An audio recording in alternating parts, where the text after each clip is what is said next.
Hey guys, welcome back to my channel. Sorry I've been kind of MIA the last couple weeks. A lot's just been going on, and any chance I get to film, I'd rather sleep at this point, so I haven't been uploading, and I apologize. But this video, I am giving you guys an update week 30 through 34 of my pregnancy. Starting out with week 30, big thing that hit me that week again was the fatigue. I feel like some weeks are better than others, and just week 30 really got to me where I needed to take naps throughout the day again. Sometimes, and most of the time, I don't feel like I have to nap through the day, or I can get through it, but week 30, I definitely had to take a few naps through the day, and just to get myself through the rest of the day and be able to function without getting over emotional or overwhelmed with being tired like I usually do. Another thing that I noticed was my feet and ankles are starting to swell a lot more. My feet are not blowing up like some girls' feet do when they're pregnant. I've seen some girls' feet blow up like balloons, but luckily mine just looks like they're getting chunky. I don't notice them swelling unless if I eat high sodium foods or if I'm walking too much on them, and that's when they get swollen. Luckily, in the Midwest, it's starting to warm up a little bit here and there.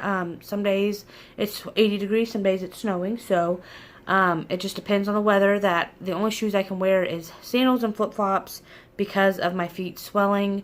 I think I can wear Converse, but I just don't feel like bending over to put my socks and tie shoes, so that's out of the question. And another thing that I say a lot, I'm not going to elaborate on, is pelvic and back pain.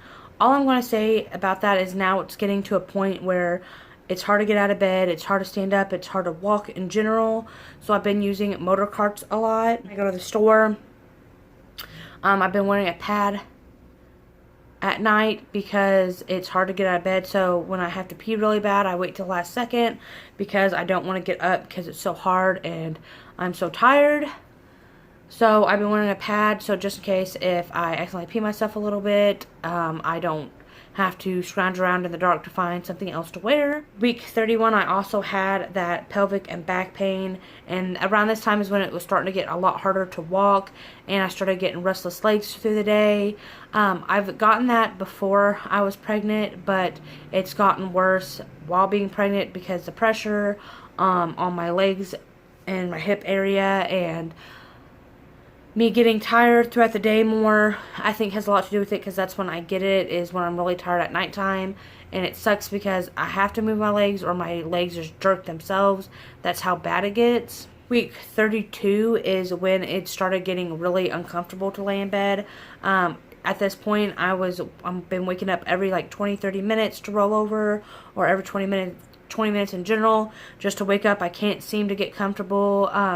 The baby is head down, face down, and his feet is up right underneath my right breast, I think, just because the only way I can really pressure and pain from there is to put pressure on it, and I feel like he kicks back sometimes, like he does not like me doing that, but that's the only way I can sleep sometimes, is to shove that pillow underneath my ribs like I've mentioned before, and lay there for a couple hours. That's the only way I can get sleep, it seems like, anymore, and it sucks because it's not very comfortable having a pillow up underneath your ribs, but that's the only way I can sleep, and it's better than waking up every 20 minutes for that. And to go along with that, he is in my ribs a lot, and just in general, he is a bigger baby. We found out that he is a little bit bigger, and that I will be getting induced because of that, and that I have gestational diabetes, so he will be here a week earlier than his due date if he doesn't come earlier than that. So when I find that out next week, it'll be my next update, or I might mention it in a video before then.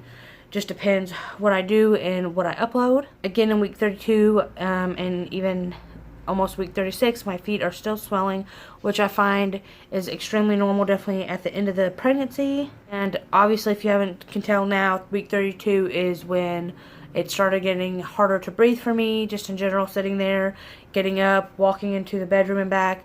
It is hard to breathe, and right now, when I'm almost 36 weeks, I feel like it's kind of easier just because I feel like he's dropped a little bit. But in week 32, it was horrible. It felt like I was catching my breath every other breath, and I could not keep my breath.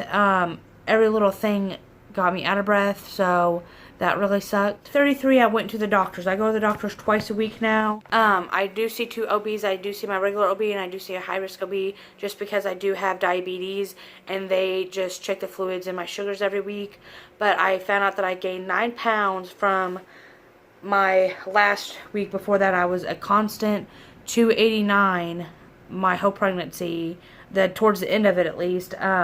Constant for about a month and a half, and then I randomly gained 9 pounds. Now I weigh 301, which pisses me off because I did not want to hit that 300 mark, but right now I have been constant with that weight, so it makes me feel a little bit better. I know that babies towards the end of the pregnancy gain about a pound to a half a pound a week, so that doesn't surprise me, and I have not been eating the best, so that's probably why. Also, I'm starting to cut sodas out of my diet a lot more because I've been drinking a lot more soda, and I'm trying to do little things like portion control and stuff like that to help me out, and I feel like it will build a good foundation to lose weight after the baby. I did find out that the baby at 33 weeks weighed about 6 pounds, and about 33 weeks they should be weighing anywhere between 3.5 to 4.5 pounds, so he is a bigger baby.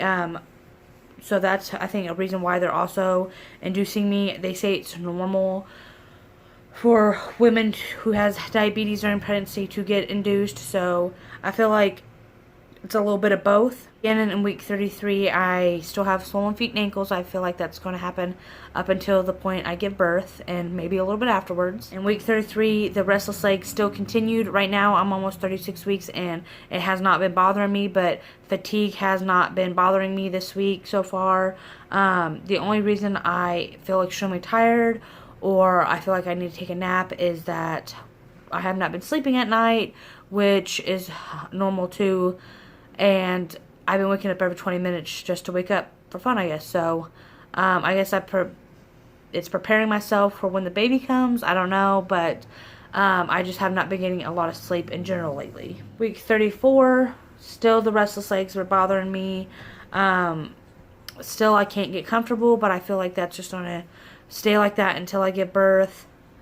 The one thing I've been noticing in week 34 is the baby's moving a lot more, and you can feel it on the outside more than the inside. Now I can just kind of tell where his butt is now. I know that he's head down, face down, and this is when I found out I gained how much I weighed, in which was 301. So total this pregnancy from my pre-pregnancy weight was 265, and now I weigh 301, so that's 36 pounds gained, which I wanted to stay 20 pounds, but things happen. I know some girls gain up to 80 pounds during pregnancy, which I did not want to do because I was already overweight in the first place, and what I've been wanting to do after I give birth is film more about me losing the baby weight. So far, what I have planned, I do have a mini trampoline that I do want to start using. I feel like it'll be a good tool during the summer so I don't have to go outside and it'd be so brutally hot and I have to drag out a newborn baby, and I have 2 dogs that I would want to start walking. So when the sun goes down, I do plan on taking them out on walks more. I plan on using the trampoline, cutting out soda as much as I can, and start portion control. I'm not going to start changing my diet yet. I'm just going to start portion control because we're so set in the way the things that we eat. I make the things that we eat I've made and ate since I was a kid growing up, just meat, potatoes, and vegetables. And so I'm hoping to open our doors on what we eat and try new things and better things for both me and Daniel, because we're both wanting to lose weight. And I'm hoping breastfeeding helps a lot, and I heard that it does. I hope that I'm able to breastfeed. But that is it for my update this week. I am going to show you my stomach. It's not as bulged out as usual, but it has gotten a lot bigger since my last update, which I couldn't even tell you. I'm going to just move you guys a little bit. Couldn't even tell you. If you ignore my baby stuff right there, that's part of the crib, and that's a basket just to keep the puppy out of the baby's room. But it has gotten a lot bigger since the last time you've seen it. I feel like I'm actually looking pregnant now. Ignore my tight shorts, but here is my stomach from the side. Let me get my pants right. Here's my stomach from the side. A lot more stretch marks are popping out. My belly button usually pops out a little bit. Here's where you can see most of the stretch marks. But my belly has popped out, and right here is where I have been feeling him a lot lately. And that's where I have to shove that pillow and put pressure on, because that's where his feet are.